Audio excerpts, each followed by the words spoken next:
Hi friends, അപ്പോൾ പുതിയൊരു വീഡിയോയിലേക്ക് എല്ലാവർക്കും സ്വാഗതം. നമ്മളിത് അർബാനയൊക്കെ ആയിട്ട് വന്നിട്ടുണ്ട് കേട്ടോ. നമുക്കിന്ന് ചെറിയൊരു പണിയുണ്ട്. ഇന്നത്തെ നമ്മുടെ പണി എന്ന് പറഞ്ഞാൽ നമ്മുടെ ചേന നടാൻ വേണ്ടി പോകാൻ കേട്ടോ. അപ്പോൾ നമുക്ക് ഇന്നലെ വൈകുന്നേരം നല്ല വേനൽ മഴയും കാര്യങ്ങളെല്ലാം ലഭിച്ചു. ഇപ്പോൾ ഈ ഒരു രണ്ടാഴ്ചയായിട്ട് നമുക്ക് അടുപ്പിച്ചൊരു 2-3 ദിവസം കൂടുന്തോറും ഓരോ വേനൽ മഴ ലഭിക്കുന്നുണ്ട് കേട്ടോ. അപ്പോൾ ഇതുപോലെ മഴ ലഭിച്ചു കഴിഞ്ഞാൽ നമുക്ക് ചേന നടിയിൽ നമുക്ക് ആരംഭിക്കാം. അപ്പോൾ ഇന്നത്തെ വീഡിയോ നമ്മുടെ ചേന നടുന്ന രീതിയെ കുറിച്ചാണ് കേട്ടോ. ഇത് നമ്മൾ വിത്തിന് വേണ്ടി തയ്യാറാക്കി വെച്ചിട്ടുള്ള നമ്മുടെ ചേനയാണ്. അപ്പോൾ ഇത് വിത്തിന് തയ്യാറാക്കുന്ന വീഡിയോ ഒക്കെ നമ്മുടെ ചാനൽ നമ്മൾ ഇട്ടിട്ടുണ്ട് കേട്ടോ. കാണാൻ ആഗ്രഹമുള്ളവരെല്ലാം കയറുക, ഒന്ന് കാണുക, സപ്പോർട്ട് ചെയ്യുക. നമ്മൾ ചേന വിത്ത് എങ്ങനെയാണ് തയ്യാറാക്കിയെന്ന് വെച്ചാൽ നമ്മുടെ ചേനയുടെ ആദ്യം അതിൻ്റെ കണ്ണ് ഭാഗം നമ്മൾ കുത്തിക്കളയും കേട്ടോ. കണ്ണുഭാഗം കുത്തിക്കളഞ്ഞ് ആ ചേനയുടെ വലിപ്പത്തിനനുസരിച്ച് ചേന നമ്മൾ പീസാക്കി മുറിക്കും. അങ്ങനെ നമ്മളിവിടെ പൂള് വെട്ടുക എന്നാണോ നമ്മുടെ ഇവിടെ പറയുന്നത്. അതുപോലെ പൂള് വെട്ടും. പൂള് വെട്ടിയതിന് ശേഷം നമ്മൾ നല്ല രീതിയിൽ ചാണകം കലക്കി ആ ചാണകപ്പാലിലേക്ക് നമ്മൾ ചാഴിപ്പൊടി, അതായത് ചാഴിപ്പൊടി, ഉറുമ്പ് പൊടി എന്നൊക്കെ പറയില്ലേ, അത് നമ്മൾ ഒരു 2-3 പിടുത്തം ഇടും കേട്ടോ. ഇട്ടിട്ട് നല്ല രീതിയിൽ കലക്കി നമ്മൾ ഒന്ന് ആ ചാണകപ്പാലെല്ലാം ഉണങ്ങി ഒന്ന് ഡ്രൈ ആയി വരുമ്പോൾ നമ്മൾ വെയിലും മഴയൊന്നും കൊള്ളാത്ത ഒരു സ്ഥലത്ത് ഇതുപോലെ കമഴ്ത്തി വെച്ച് നമ്മൾ ചപ്പൊക്കെ ഇട്ട് മൂടി വെയിൽ കൊള്ളാത്ത രീതിയിൽ സെറ്റാക്കി വയ്ക്കും. അപ്പം അങ്ങനെ സെറ്റാക്കി വെച്ച് കഴിഞ്ഞാൽ നമ്മുടെ എല്ലാ ചേനകളിലും ഓരോ മുള വരും കേട്ടോ.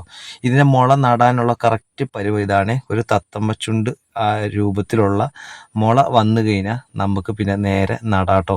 അപ്പോൾ വലിയ മുള വന്ന് വേര് വരുന്നേക്കാളും മുമ്പ് ചെറിയ മുള വരുമ്പോൾ തന്നെ നമ്മൾ നല്ല രീതിയിൽ മണ്ണൊരുക്കി നമ്മൾ നട്ട് കഴിഞ്ഞാൽ നമുക്ക് അതിൻ്റെ ഗ്രോത്ത് നമുക്ക് മനസ്സിലാക്കാൻ സാധിക്കും.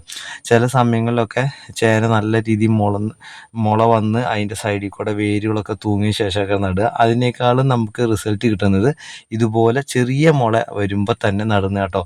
ഇപ്പം നമ്മുടെ ചെറിയ മുള വന്നപ്പോൾ തന്നെ നമുക്ക് വേനൽ മഴയും കാര്യങ്ങളെല്ലാം കിട്ടി. അപ്പം നമുക്ക് കറക്റ്റ് നടാനുള്ള ഒരു സമയമാണ്. നമ്മളങ്ങനെ നടിയിൽ ആരംഭിക്കാം കേട്ടോ. നമുക്ക് ആദ്യം തന്നെ ചേന നടുമ്പോൾ അതിൻ്റെ കളകളെല്ലാം ചെത്തി മണ്ണ് നല്ല രീതിയിൽ വൃത്തിയാക്കിയതിന് ശേഷം നല്ല രീതിയിൽ നമ്മുടെ ഒരു മണ്ണ് കൊത്തി ഇളക്കണം കേട്ടോ. നല്ല രീതിയിൽ ഇളക്കി നല്ലൊരു മണ്ണിളക്കം ഉണ്ടെങ്കിൽ മാത്രമാണ് ചേന നല്ലൊരു വളർച്ചയിലേക്ക് എത്തുള്ളൂ. അങ്ങനെ നമ്മുടെ മണ്ണെല്ലാം കളകളെല്ലാം ചെത്തി ചെറിയൊരു തടം പോലെ ഉണ്ടാക്കി കിളച്ച് മണ്ണെല്ലാം നല്ല രീതിയിൽ ഒരുക്കി ഉണ്ടാക്കുകയാണ്. നമ്മുടെ ഈ ചേന ഒരിക്കലും മണ്ണിൻ്റെ അടിയിലേക്കല്ല നടുന്നത്. അതായത് തടം ചെറിയൊരു കുഴി പോലെ തടം എടുത്ത് അതിൻ്റെ സെൻറ്റർ ഭാഗം നല്ല രീതിയിൽ നമ്മൾ മണ്ണ് കൊത്തി ഇളക്കിയതിന് ശേഷം ചെറിയ മണ്ണിട്ട് നമ്മൾ ചേന നടുന്നത്. പിന്നെ അതിൻ്റെ മേലിൽ നമ്മൾ അടിവളവും കാര്യങ്ങളൊക്കെ ഇടും കേട്ടോ. അപ്പോൾ ആ ഒരു രീതിയിലാണ് നമ്മൾ തടം ഉണ്ടാക്കുന്നത്. ഈ ഒരു പ്രാവശ്യം നമ്മൾ കഴിഞ്ഞ പ്രാവശ്യത്തേക്കാൾ കുറച്ച് കൂടുതലായിട്ട് നമ്മൾ ചേന നമ്മൾ കൃഷി ചെയ്യുന്നുണ്ട് കേട്ടോ. ഇത് നമ്മുടെ ചേന പൂള് വെട്ടി വെച്ചതിന് ശേഷം നമ്മൾ ഇതുപോലെ വെച്ച് കഴിഞ്ഞതിന് ശേഷം നമുക്ക് 2-3 മുളകളൊക്കെ ചില ചേനകൾ ഉണ്ടാവും കേട്ടോ. ഇത് ചെറിയ ചേന നമ്മൾ പൂള് വെട്ടാത്ത ചേനയാണിത്. അതിലും 2 മുള ഉണ്ടായിട്ടുണ്ട്. അപ്പോൾ നമ്മൾ എന്താണ് ചെയ്യണമെന്ന് വെച്ച് കഴിഞ്ഞാൽ ഇതിൽ ഒരു മുള നമ്മൾ ഇളക്കി കളയും. നല്ല ആരോഗ്യത്തോടു കൂടി നിൽക്കുന്ന ഒരു മുള മാത്രം നിർത്തി മറ്റു മുളകളെല്ലാം നമ്മൾ ഇളക്കി കളയും. കാരണം ഇളക്കിയില്ലെങ്കിൽ നമ്മൾക്ക് 2 തണ്ട് പോലെ ഉണ്ടാവുകയും അതിൽ 2 ചേന ഉണ്ടാവും. 2 ചേന ഉണ്ടായിക്കഴിഞ്ഞാൽ വലിപ്പം 2 ചേന ഉണ്ടാവുമെങ്കിലും വലിപ്പം ചെറുതാവും. ചെറിയ 2 ചേന ഉണ്ടാവുക.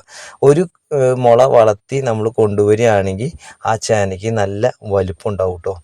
അപ്പോൾ നമ്മൾ തടം വെട്ടിയ എല്ലാത്തിലും ഇതുപോലെ ചേന ഇട്ടതിന് ശേഷം നമ്മൾ നടിയിൽ ആരംഭിക്കുകയാണ്. ഇതുപോലെ കിളച്ച് നല്ല രീതിയിൽ മറിച്ചതിന് ശേഷം ഉള്ള മണ്ണ് ചെറുതായിട്ടും പകഞ്ഞ് മാറ്റി ഇതുപോലെ ചുറ്റുമുള്ള മണ്ണ് ചെറുതായിട്ടൊന്ന് കൂടി കൊടുക്കുക. അതായത് ചേന ഒരു മൂടത്തക്ക രീതിയിൽ മണ്ണ്, അതിൽ കൂടുതൽ മണ്ണ് നല്ല തിക്കായിട്ട് ഒരിക്കലും നമ്മുടെ ചേന നടുമ്പോൾ ഇടരുത്. നമ്മുടെ ഈ ചേന എപ്പോഴും മണ്ണിന് മുകളിലാണ് വളരുക, നല്ല വലുപ്പം ലഭിക്കുക. ഇനി ഇപ്പം ഇത്രയ്ക്ക് മൂടിയതിന് ശേഷം നമ്മളിതിന് അടിവളവും കാര്യങ്ങളെല്ലാം കൊടുക്കുമ്പോൾ അത് പിന്നെ വളർന്ന് മുള വന്ന് അത്യാവശ്യം ഒരു വലിപ്പത്തിൽ കഴിയുമ്പോൾ നമ്മൾ കുറച്ച് എന്തെങ്കിലും വളം, അതായത് ജൈവവളമോ രാസവളമോ എന്തെങ്കിലും കുറച്ച് നമ്മൾ ഇട്ടതിന് ശേഷം ആ സൈഡിലുള്ള കളകളെല്ലാം വളരുമ്പോൾ അതും കൂടി ചെത്തി നേരെ ചൂട്ടിലാക്കിയിട്ട് നമ്മൾ ചെത്തി കൂട്ടും. അത് ചെത്തി അങ്ങനെ 2-3 വർഷം അങ്ങനെ വളപ്രയോഗവും കാര്യങ്ങളെല്ലാം നമ്മുടെ ഈ ചാനൽ നട്ട് ചെയ്യുന്ന വളപ്രയോഗം എല്ലാം പുറകെ നമ്മുടെ ചാനലിൽ വരുന്നതായിരിക്കും. ഇപ്പോൾ നമ്മൾ വളപ്രയോഗം നടുമ്പോൾ തന്നെ നമ്മൾ ചെയ്യുന്നത് നമ്മുടെ ആട്ടും കാഷ്ടമാണ് കേട്ടോ വളപ്രയോഗമായിട്ട് നമ്മൾ ഉപയോഗിക്കുന്നത്. നമ്മുടെ ആടുകളെല്ലാം നമ്മൾ പറമ്പിൽ നമ്മൾ അഴിച്ചു കെട്ടിയിരിക്കുകയാണ്, അത് ഈ ആട്ടും കാഷ്ടം കോരാൻ വേണ്ടി. അങ്ങനെ നമ്മുടെ ആവശ്യത്തിനുള്ള ആട്ടും കാഷ്ടം നമ്മൾ കോരി നേരെ നമ്മൾ ചേന നട്ട ആ ഭാഗത്തേക്ക് വന്നിട്ടുണ്ട് കേട്ടോ. നമ്മൾ ഏത് കൃഷി ചെയ്താലും നമ്മൾ അതിൽ നമ്മളെ ഏറ്റവും കൂടുതൽ നമ്മൾ ഉപയോഗിക്കുന്ന വളം എന്താണെന്ന് വെച്ച് കഴിഞ്ഞാൽ നമ്മുടെ ആട്ടും കാഷ്ടം തന്നെയാണ് കേട്ടോ. അപ്പോൾ നമ്മുടെ ആടിനെ വളർത്തുന്നതുകൊണ്ട് നമ്മുടെ പറമ്പിൽ നമ്മൾ കൃഷി ചെയ്യുന്ന എല്ലാ വിളകൾക്കും നമ്മൾ ഏറ്റവും നമ്മൾ മുൻതൂക്കം കൊടുക്കുന്ന വളവും ആട്ടും കാഷ്ടം തന്നെയാണ്. അത് ജാതി ആയാലും പിന്നെ തെങ്ങായാലും എല്ലാത്തിനും കവുങ്ങ് എല്ലാത്തിനും നമ്മൾ എല്ലാ പ്രാവശ്യവും നമ്മൾ ആട്ടും കാഷ്ടം തന്നെയാണ് വളമായിട്ട് നമ്മൾ ഉപയോഗിക്കുന്നത്. അങ്ങനെ നമ്മൾ നട്ടിട്ടുള്ള എല്ലാ ചേനയുടെ മണ്ണിട്ട് നട്ടതിന് ശേഷം അതിൻ്റെ മുകളിൽ നമ്മളിതുപോലെ ആട്ടും കാഷ്ടം നമ്മൾ ഇട്ട് കൊടുക്കണം കേട്ടോ. പിന്നെ ആട്ടും കാഷ്ടം ഇട്ട് കൊടുത്തതിന് ശേഷം നമ്മൾ ഇതുപോലെ ചപ്പൊക്കെ വെട്ടി അതിൻ്റെ മുകളിലേക്ക് ഇട്ട് കൊടുക്കുന്നതോടുകൂടി നമ്മുടെ ചേന നടിയിൽ പൂർത്തിയാവും കേട്ടോ. പിന്നെ നമ്മൾ ഈ പ്രാവശ്യം കഴിഞ്ഞ പ്രാവശ്യത്തേക്കാൾ കുറച്ച് കൂടുതലായിട്ട് ചേന നമ്മൾ നട്ടിട്ടുണ്ട്. ഏകദേശം നമ്മൾ ഒരു 85 മൂടോളം ചേന നമ്മൾ ഈ പ്രാവശ്യം നമ്മൾ നട്ടിട്ടുണ്ട് കേട്ടോ. അപ്പോൾ തുടർന്നുള്ള പരിചരണവും വളപ്രയോഗം വീഡിയോസുകളെല്ലാം പുറകെ നമ്മുടെ ചാനലിൽ വരുന്നതായിരിക്കും. അപ്പോൾ വീഡിയോ ഇഷ്ടപ്പെട്ട് കഴിഞ്ഞാൽ ഒന്ന് ലൈക്ക് ചെയ്ത് സപ്പോർട്ട് ചെയ്യണേ.